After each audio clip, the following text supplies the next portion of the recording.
സംസ്ഥാനത്തെ നിയമസഭാ തെരഞ്ഞെടുപ്പിനുള്ള സ്ഥാനാർത്ഥി നിർണയ ചർച്ചകൾ ഊർജിതമാക്കുകയാണ് കോൺഗ്രസിന്റെ സംസ്ഥാന നേതൃത്വം. പ്രതിപക്ഷ നേതാവ് വി ഡി സതീശൻ, KPCC അധ്യക്ഷൻ സണ്ണി ജോസഫ്, ഒപ്പം തന്നെ രമേശ് ചെന്നിത്തല, KPCCയുടെ വർക്കിംഗ് പ്രസിഡന്റുമാരായിട്ടുള്ള ഷാഫി പറമ്പില്, ഒപ്പം തന്നെ PC വിഷ്ണുനാഥ് ഉൾപ്പെടെയുള്ള നേതാക്കളെല്ലാം കഴിഞ്ഞ 2 ദിവസമായിട്ട് ഡൽഹിയിലാണ്. ഡൽഹിയിൽ കേന്ദ്ര നേതൃത്വവുമായിട്ട് ആദ്യഘട്ട പട്ടിക സംബന്ധിച്ച അന്തിമ ചർച്ചകൾ ഇപ്പോൾ നടക്കുകയാണ്. ഏറ്റവും ഒടുവിൽ ഇപ്പോൾ 2 ജില്ലകളിലെ ഏതാണ്ടൊരു അന്തിമ പട്ടികയ്ക്ക് രൂപം നൽകിയിരിക്കുന്നു എന്നുള്ള വാർത്തകളാണ് പുറത്തു വരുന്നത്. തിരുവനന്തപുരം, കൊല്ലം ജില്ലകളിലെ കോൺഗ്രസിന്റെ സ്ഥാനാർത്ഥി പട്ടിക സംബന്ധിച്ചുള്ള ഒരു അന്തിമ രൂപമാണ് ഇപ്പോൾ പുറത്തു വന്നിരിക്കുന്നത്. നമുക്കറിയാം, തിരുവനന്തപുരം, കൊല്ലവും 2 ജില്ലകളിലായിട്ട് 25 നിയമസഭാ മണ്ഡലങ്ങളാണ് ഉള്ളത്. അതിൽ നിലവിൽ UDF-ന് ഏതാണ്ട് 3 മണ്ഡലങ്ങൾ മാത്രമാണുള്ളത്. അത് 3 കോൺഗ്രസിന് ഉള്ള മണ്ഡലങ്ങളാണ്. തിരുവനന്തപുരത്ത് കോവളം എന്ന് പറയുന്ന ഒരു മണ്ഡലവും, കൊല്ലം ജില്ലയിൽ കുണ്ടറയും, ഒപ്പം തന്നെ കരുനാഗപ്പള്ളി എന്നിങ്ങനെ 2 മണ്ഡലങ്ങളും കോൺഗ്രസിനുണ്ട്. മൊത്തം 3 മണ്ഡലങ്ങൾ മാത്രമാണ് കോൺഗ്രസിന് ഉള്ളത്. ഈ 3 മണ്ഡലങ്ങളിലെയും സിറ്റിംഗ് MLA-മാർക്ക് ഇത്തവണ സീറ്റ് ലഭിക്കുന്നുണ്ട്. അത് കഴിഞ്ഞാൽ മറ്റു മണ്ഡലങ്ങളിൽ ഉള്ള ചില സ്ഥാനാർത്ഥികൾ സംബന്ധിച്ചാണ് ഇപ്പോൾ ഏകദേശ ധാരണ ആയിരിക്കുന്നത്. അന്തിമ ധാരണ തന്നെ നമുക്ക് പറയാൻ കഴിയും. ഈ പറഞ്ഞതുപോലെ കൊല്ലത്തെ കാര്യം നോക്കുകയാണെങ്കിൽ, കൊല്ലത്ത് കരുനാഗപ്പള്ളിയിൽ കഴിഞ്ഞ തവണ ഏതാണ്ട് 29,000-ലധികം വോട്ടുകൾക്ക് വിജയിച്ച CR മഹേഷിന് ഇത്തവണയും സീറ്റ് നൽകുകയാണ്. കാരണം അദ്ദേഹം മികച്ചൊരു ജനപ്രതിനിധി എന്ന നിലയിൽ പേര് ഇതിനോടകം എടുത്തു കഴിഞ്ഞിട്ടുള്ള വ്യക്തിയാണ്. എല്ലാവർക്കും ഇഷ്ടമുള്ള ഒരു നേതാവാണ്. അവിടെ CR മഹേഷിനെ തോൽപ്പിക്കാൻ ആർക്കും കഴിയില്ല എന്ന് ആ നാട്ടുകാർ തന്നെ പറയുന്നുണ്ട്. ഇത്തവണ CR മഹേഷ് വമ്പിച്ച ഭൂരിപക്ഷത്തോടു കൂടി വിജയിക്കുമെന്ന കാര്യത്തിൽ ആർക്കും സംശയമില്ല. അപ്പോൾ CR മഹേഷിനെ ഒരിക്കൽ കൂടി സീറ്റ് നൽകുകയാണ് കോൺഗ്രസ് ചെയ്യുന്നത്. ഒപ്പം തന്നെ കുണ്ടറയിലേക്ക് വരുമ്പോൾ, കുണ്ടറ കഴിഞ്ഞ 2-3 തവണയായിട്ട് LDF തുടർച്ചയായി ജയിച്ചുകൊണ്ടിരുന്ന മണ്ഡലമാണ്. അവിടെ സിറ്റിംഗ് MLA കൂടിയായ മന്ത്രി J. മേഴ്സിക്കുട്ടിയമ്മയാണ് ഏതാണ്ട് 4000-ഓളം വോട്ടുകൾക്ക് PC വിഷ്ണുനാഥ് തോൽപ്പിച്ചുകൊണ്ട് കഴിഞ്ഞ തവണ അവിടെ വിജയം കൈവരിച്ചത്. ആ മണ്ഡലത്തിൽ PC വിഷ്ണുനാഥ് തന്നെയാണ് ഇത്തവണയും ഇറങ്ങുക. അവിടെ PC വിഷ്ണുനാഥ് മികച്ച പ്രവർത്തനങ്ങളുമായിട്ട് മുന്നോട്ട് പോവുകയാണ്. വിവിധ തരത്തിലുള്ള ജനകീയ പ്രശ്നങ്ങളെല്ലാം ഇടപെട്ടുകൊണ്ട്, കുടിവെള്ള പ്രശ്നം ഉൾപ്പെടെ പരിഹരിച്ചുകൊണ്ട്, അവിടെ വലിയ രീതിയിലുള്ള വികസന പ്രവർത്തനങ്ങൾക്ക് തുടക്കം കുറിച്ചുകൊണ്ട് കഴിഞ്ഞ 5 വർഷത്തിനിടയ്ക്ക് മികച്ച രീതിയിൽ ആ മണ്ഡലത്തെ മാറ്റിമറിക്കാൻ PC വിഷ്ണുനാഥിന് കഴിഞ്ഞിട്ടുണ്ട്. അതുകൊണ്ട് തന്നെ വിഷ്ണുനാഥിനെ ഒരിക്കൽ കൂടി അവിടെ രംഗത്തിറക്കാനാണ് കോൺഗ്രസ് തീരുമാനിച്ചിരിക്കുന്നത്. മറ്റു ചില മണ്ഡലങ്ങൾ എന്ന് പറയുന്നത് കൊല്ലം മണ്ഡലമാണ്. കൊല്ലത്ത് ബിന്ദു കൃഷ്ണ, മുൻ DCC അധ്യക്ഷ കൂടിയായിട്ടുള്ള ബിന്ദു കൃഷ്ണയാണ് ഇത്തവണ രംഗത്തിറങ്ങുന്നത്. കഴിഞ്ഞ തവണ ബിന്ദു കൃഷ്ണ മത്സരിച്ച് മുകേഷിനോട് 2000-ഓളം വോട്ടുകൾക്കാണ് പരാജയപ്പെട്ടത്. മികച്ച ഒരു പോരാട്ടമാണ് ബിന്ദു കൃഷ്ണ അവിടെ നടത്തിയത്. ഇത്തവണ ആ മണ്ഡലം തിരികെ പിടിക്കാൻ കഴിയും. ബിന്ദു കൃഷ്ണയെ ഒരിക്കൽ കൂടി ഇറക്കിയാൽ ആ മണ്ഡലം UDF-നൊപ്പം നിൽക്കും, കോൺഗ്രസിനൊപ്പം നിൽക്കും എന്നാണ് വിലയിരുത്തുന്നത്. അതുകൊണ്ട് തന്നെ ബിന്ദു കൃഷ്ണയെ ഇത്തവണ മത്സരിപ്പിക്കുകയാണ്. മറ്റൊരു മണ്ഡലം, ഏറെ ശ്രദ്ധേയമായിട്ടുള്ള 2 മണ്ഡലങ്ങൾ, പോരാട്ടം നടക്കുന്ന 2 മണ്ഡലങ്ങൾ, അതിലൊന്ന് കൊട്ടാരക്കരയും മറ്റൊന്ന് പത്തനാപുരവുമാണ്. കൊട്ടാരക്കരയിൽ നമുക്കറിയാം, മുൻപ് 3 തവണ തുടർച്ചയായിട്ട് CPM ടിക്കറ്റിൽ മത്സരിച്ച് വിജയിച്ച MLA ആയിരുന്ന ഐഷ പോറ്റി കോൺഗ്രസിലേക്ക് 2 മാസം മുൻപാണ് എത്തിയത്. ഐഷ പോറ്റി കോൺഗ്രസിലേക്ക് എത്തിയപ്പോൾ തന്നെ കേട്ടിരുന്നതാണ് കൊട്ടാരക്കരയിൽ ഐഷ പോറ്റിയാകും UDF-ന്റെ സ്ഥാനാർത്ഥി എന്ന്. എന്തായാലും ഇക്കാര്യത്തിലും ഒരു അന്തിമ തീരുമാനം വരുന്നു. കൊട്ടാരക്കരയിൽ സിറ്റിംഗ് MLA-യും ഒപ്പം തന്നെ സംസ്ഥാന ധനമന്ത്രിയുമായിട്ടുള്ള KN ബാലഗോപാലിനെ നേരിടാൻ മുൻ CPM-ന്റെ MLA കൂടിയായിട്ടുള്ള, നിലവിലെ കോൺഗ്രസിന്റെ കൊല്ലം ജില്ലയിലെ തന്നെ സമുന്നതയായിട്ടുള്ള നേതാക്കളായ ഒരാളായി മാറിയ ഐഷ പോറ്റിയെ അവിടെ രംഗത്തിറക്കുകയാണ്. നമുക്കറിയാം, കോൺഗ്രസ് അവിടെ വിജയിച്ചിട്ട് 30-ലധികം വർഷങ്ങളായിരിക്കുന്നു. UDF-ൽ ആയിരുന്ന സമയത്ത് കേരള കോൺഗ്രസ് B ചെയർമാൻ കൂടിയായിരുന്ന R ബാലകൃഷ്ണപിള്ള പതിറ്റാണ്ടുകളോളം കൈയടക്കി വെച്ചിരുന്ന മണ്ഡലമാണ് കൊട്ടാരക്കര എന്ന് പറയുന്നത്. അവിടെ 2006-ലാണ് ഐഷ പോറ്റി ആദ്യമായി നിയമസഭാ തെരഞ്ഞെടുപ്പിനെത്തി R ബാലകൃഷ്ണപിള്ളയെ അട്ടിമറിച്ചുകൊണ്ട് മണ്ഡലം LDF-ലേക്ക് പിടിച്ചെടുക്കുന്നത്. പിന്നീട് 2011-ലും 2016-ലും അവർ വിജയം ആവർത്തിച്ചു. 2021-ൽ ഐഷ പോറ്റിയെ മാറ്റി KN ബാലഗോപാൽ മത്സര രംഗത്തേക്ക് വരുമ്പോൾ, പക്ഷേ തൊട്ടു മുൻപ് ഐഷ പോറ്റി നേടിയ 42,000-ഓളം വോട്ടുകളുടെ ഭൂരിപക്ഷം ഏതാണ്ട് 10,000-ഓളമായി കുറയുന്ന ഒരു കാഴ്ചയാണ് കാണാൻ കഴിഞ്ഞത്. അതുകൊണ്ട് തന്നെ ആ മണ്ഡലത്തിൽ സുപരിചിതയായിട്ടുള്ള നിരവധി വികസന പദ്ധതികൾക്ക് നേതൃത്വം നൽകിയ, നിരവധി വികസന പദ്ധതികൾ നടപ്പിലാക്കിയ ഐഷ പോറ്റി, ജനങ്ങളുടെ പ്രിയ നേതാവായിട്ടുള്ള ഐഷ പോറ്റി അവിടെ ഇറങ്ങുമ്പോൾ UDF-ന് വിജയിക്കാൻ കഴിയും.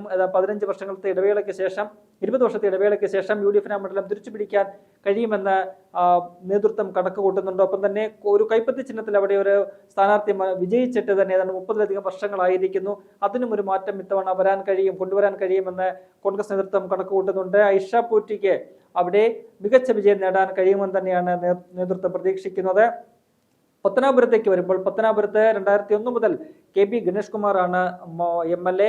അദ്ദേഹം ഇപ്പോൾ സംസ്ഥാന ഗതാഗത വകുപ്പ് മന്ത്രിയാണ്. 2016 വരെ കേരള കോൺഗ്രസ് ബി UDF ഭാഗമായിരുന്നു. പിന്നീട് 2016 നിയമസഭാ തെരഞ്ഞെടുപ്പിലാണ് LDF ചേരുന്നത്. അങ്ങനെ 2 തവണയും LDF ടിക്കറ്റിലും ഗണേഷ് കുമാർ വിജയിച്ചു. എന്നാൽ ഇത്തവണ ഗണേഷ് കുമാറിന് അവിടെ വിജയിക്കാൻ കഴിയില്ല എന്നാണ് പല സർവേകളും ചൂണ്ടിക്കാട്ടുന്നത്. ശക്തമായിട്ടുള്ള ഒരു പോരാട്ടമാണ് കോൺഗ്രസ് അവിടെ നടത്തുന്നത്. തദ്ദേശ തെരഞ്ഞെടുപ്പിന്റെ ഫലം നോക്കുകയാണെങ്കിൽ UDF അവിടെ ഏതാണ്ട് 3000-ഓളം വോട്ടുകളിൽ ഒരു ഭൂരിപക്ഷം നേടാൻ കഴിഞ്ഞിട്ടുണ്ട്. മാത്രമല്ല പത്തനാപുരം നിയമസഭാ മണ്ഡലത്തിന്റെ പരിധിയിൽ വരുന്ന ഏതാണ്ട് 8 പഞ്ചായത്തുകളിൽ 6-ലും വിജയിക്കാനായിട്ട്, ഭരണം നേടാനായിട്ട് UDF കഴിഞ്ഞു. അവിടെ കഴിഞ്ഞ തവണ ഗണേഷ് കുമാറിനെ നേരിട്ടത് കോൺഗ്രസിന്റെ KPCC ജനറൽ സെക്രട്ടറിയായ ജ്യോതികുമാർ ചാമക്കാലയാണ്.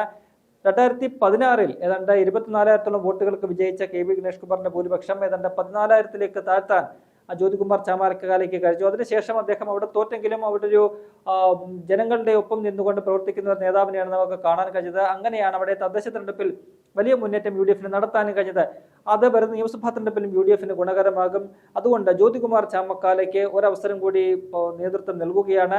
അവിടെ ഇത്തവണ ഗണേഷ് കുമാറിനെ അട്ടിമറിക്കാൻ കഴിയുമെന്ന ഉറച്ച വിശ്വാസം നേതൃത്വത്തിനുണ്ട്. പ്രത്യേകിച്ചും അടുത്ത 2-3 ദിവസമായിട്ട് ഗണേഷ് കുമാറിനെതിരെ ഉയർന്നിരിക്കുന്ന ഗുരുതരമായിട്ടുള്ള ആരോപണങ്ങളൊക്കെ തന്നെ അവിടെ മണ്ഡലത്തിൽ നിയമസഭാ തെരഞ്ഞെടുപ്പിൽ രാഷ്ട്രീയമായിട്ട് തന്നെ പ്രതിഫലിക്കുമെന്നാണ് നേതൃത്വം കണക്ക് കൂട്ടുന്നത്. തിരുവനന്തപുരം ജില്ലയിലേക്ക് വരുമ്പോൾ അവിടെ പറയാവുന്നത്, ഇപ്പോൾ ഉറപ്പാക്കിയിരിക്കുന്ന ചില സ്ഥാനാർത്ഥികൾ എന്ന് പറയുന്നത് വട്ടിയൂർക്കാവിലാണ്. വട്ടിയൂർക്കാവിൽ മുൻ MLA-യും മുൻ MP-യും ഒക്കെ ആയിട്ടുള്ള K. മുരളീധരനാണ് കോൺഗ്രസിന് വേണ്ടിയിട്ട് ഒരിക്കൽ കൂടി കളത്തിലിറങ്ങുന്നത്. 2011-ലും 2016-ലും വട്ടിയൂർക്കാവിൽ ഉജ്ജ്വല വിജയം നേടിയ നേതാവാണ് K. മുരളീധരൻ. പിന്നീട് അദ്ദേഹം 2019-ൽ ലോക്സഭാ തെരഞ്ഞെടുപ്പിൽ വടകരയിൽ മത്സരിച്ച് ജയിച്ചതോടുകൂടിയാണ് ആ മണ്ഡലം ഉപതെരഞ്ഞെടുപ്പിൽ കോൺഗ്രസിന് കൈവിടുന്നു. എന്നാൽ ഇത്തവണ ആ മണ്ഡലം തിരിച്ചു പിടിക്കാൻ കഴിയുമെന്ന ഉറച്ച വിശ്വാസം കോൺഗ്രസിനുണ്ട്. അതുകൊണ്ട് തന്നെ K. മുരളീധരൻ നേരിട്ട് ആ ഒരു പോരാട്ടം ഏറ്റെടുക്കുകയത് താൻ വട്ടിയൂർക്കാവിൽ മത്സരിക്കാൻ സന്നദ്ധനാണെന്ന് നേതൃത്വത്തെ അറിയിച്ചു. അങ്ങനെ മുരളീധരൻ വട്ടിയൂർക്കാവിൽ മത്സരിക്കുകയാണ്. മറ്റൊരു മണ്ഡലം എന്ന് പറയുന്നത് അരുവിക്കരയാണ്. അരുവിക്കരയും കഴിഞ്ഞ 2021 നിയമസഭാ തെരഞ്ഞെടുപ്പിൽ കോൺഗ്രസിന് കൈവിട്ട മണ്ഡലമാണ്. അവിടെ ആ മണ്ഡലം തിരികെ പിടിക്കാനായിട്ട് മുൻ മന്ത്രി കൂടിയായിട്ടുള്ള VS ശിവകുമാറിനെയാണ് കോൺഗ്രസ് രംഗത്തിറക്കുന്നത്. മുൻപ് അവിടെ KS ശബരിനാഥനായിരുന്നു MLA. അതിന് തൊട്ട് മുൻപ് ശബരിനാഥന്റെ പിതാവും സമുന്നത കോൺഗ്രസ് നേതാവുമായിട്ടുള്ള G. കാർത്തികേയനായിരുന്നു അവിടെ നിന്നും കോൺഗ്രസിനെ പ്രതിനിധീകരിച്ചിരുന്നത്. എന്നാൽ ശബരിനാഥൻ ഇപ്പോൾ നിലവിൽ തിരുവനന്തപുരം കോർപ്പറേഷന്റെ ഒരു കൗൺസിലറാണ്. അതുകൊണ്ട് തന്നെ VS ശിവകുമാറിനെ അരുവിക്കരയിൽ ഇറക്കാനായിട്ട് പാർട്ടി നേതൃത്വം തീരുമാനിച്ചിരിക്കുന്ന വിവരം കൂടി പുറത്തു വരുന്നുണ്ട്.